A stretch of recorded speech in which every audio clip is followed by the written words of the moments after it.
Grandfather is a millionaire tycoon, but this series has been a little sketchy about how he made his money, which makes me think he's been involved with mobsters, and that's the real reason he sends his grandkids away all the time. Earlier books said he was a mill owner, but this book says he owns a plastic factory. Continuity!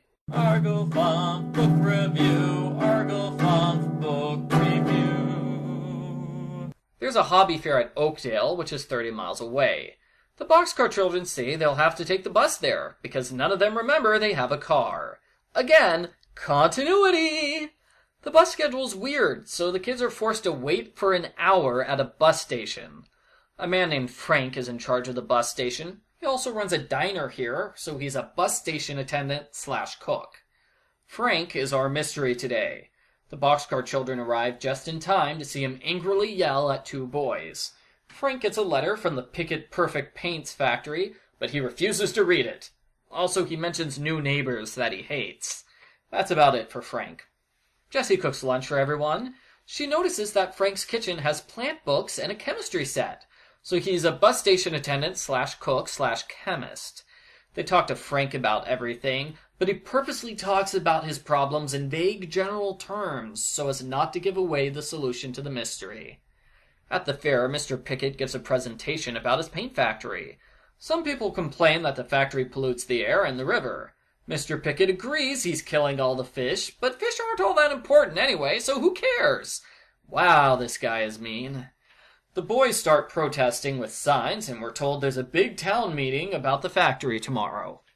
On the bus ride home, the Boxcar Children take a look at the station. They see the boys handing out flyers about the town meeting. Mr. Pickett rips up their flyers and orders them to get in his car. The entire thing reeks of a kidnapping, but sadly the book decides the Frank mystery is way more interesting.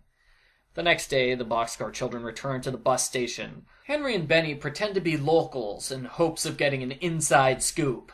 This plan fails as the paint guy asks them a bunch of questions, then leaves.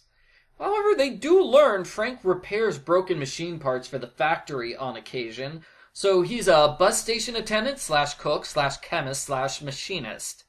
Also, Frank repairs broken machines never gets mentioned again. The Boxcar Children meet up with Frank. Frank explains he's been doing chemistry work on the river in order to prove the factory is killing everything with pollution. He explains that his new neighbor is the paint factory. They bought up all the land around his house in order to pressure him into leaving town. At the town meeting, it is revealed that the two boys are Mr. Pickett's son. They've been protesting against their father. The meeting gets heated, but Grandfather Alden saves the day. He steps in and explains that his factory has a great system for stopping pollution. For example, they get rid of dust with a giant suction machine. Now I'm picturing a huge vacuum cleaner on top of his factory. Mr. Pickett agrees to copy Grandfather's factory and its environmentally friendly techniques. The pollution goes away forever, and Frank thanks our heroes with a fancy dinner. The end. Post-book follow-up, this is not a mystery. This is the Boxcar Children not talking to Frank, then getting confused by what he says. Just ask him for an explanation when he mentions something you don't know. It's not complicated.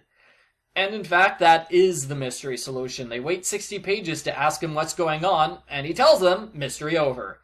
Why didn't they do that to begin with? We're told that they don't ask Frank anything because they're worried about upsetting him. That doesn't usually stop them in other books. Overall, I did not like this book. There is no mystery. It's just the kids taking a trip and standing on the periphery of an anti-pollution campaign.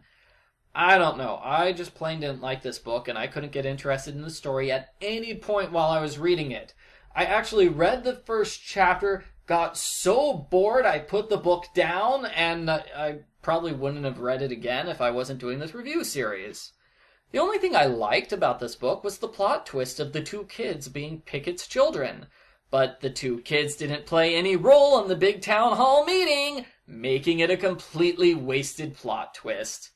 I give Boxcar Children number 18, Bus Station Mystery, a 1. Well, hold on a second. Michael in the editing room here. While I was putting together this video, The cover of the book reminded me that there's a really awesome hurricane segment towards the start of the book. Those were 2 solid chapters, and I'll give the book 2 more points for the hurricane stuff. So I give Boxcar Children number 18, Bus Station Mystery, a 3 out of 10.